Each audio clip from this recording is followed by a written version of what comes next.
Welcome to Chichén Itzá, one of the greatest wonders of the ancient world. This ancient city was founded around 400 CE and peaked by the 10th century with up to 50,000 residents.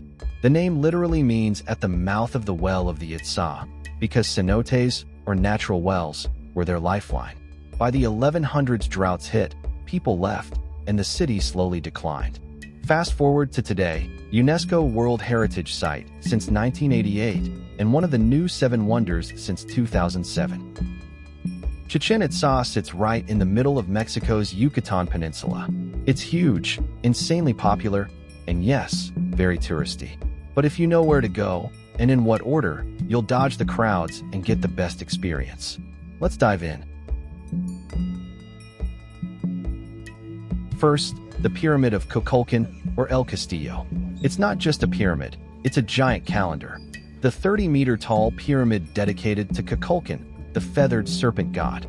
Here's the wild math. 91 steps on each side, plus the top platform equals 365 steps. That's one for every day of the year.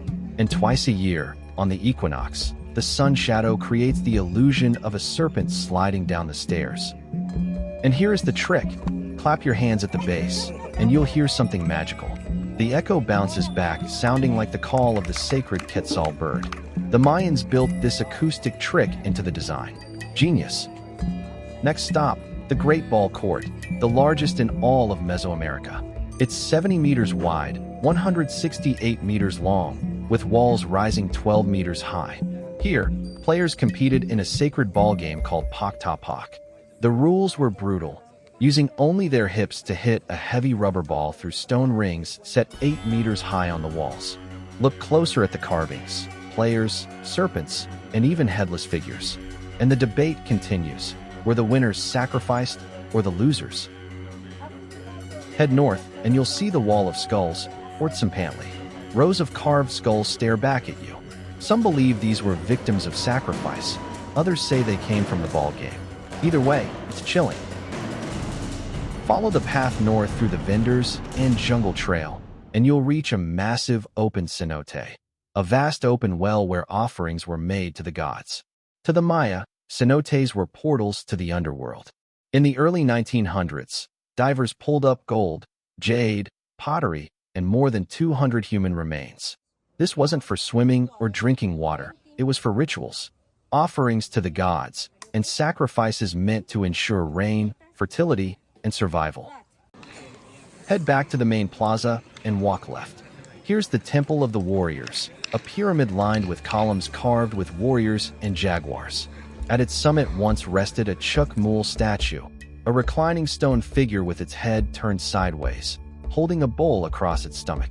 Offerings, from incense to even human hearts, may have been placed there. Today, climbing the temple is no longer allowed, and the original Chac Mool has been removed for preservation. Still, the scale of this temple and the forest of columns surrounding it is nothing short of impressive. From here, keep going into what looks like a stone forest. It's called the Group of 1,000 Columns, though it's closer to 200. These may have formed covered walkways or meeting halls. Continue west, and you'll see a round stone building nicknamed El Caracol, or the Snail, for its spiral staircase inside.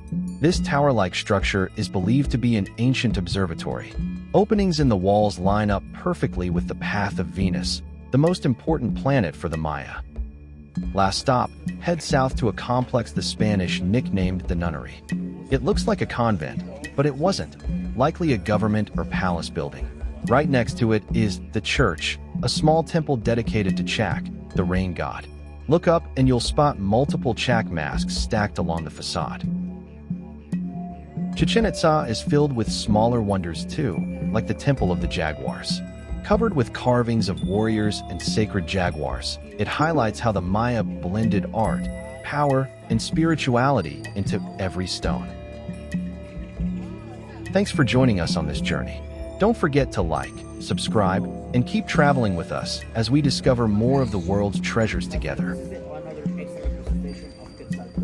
According to Mayan,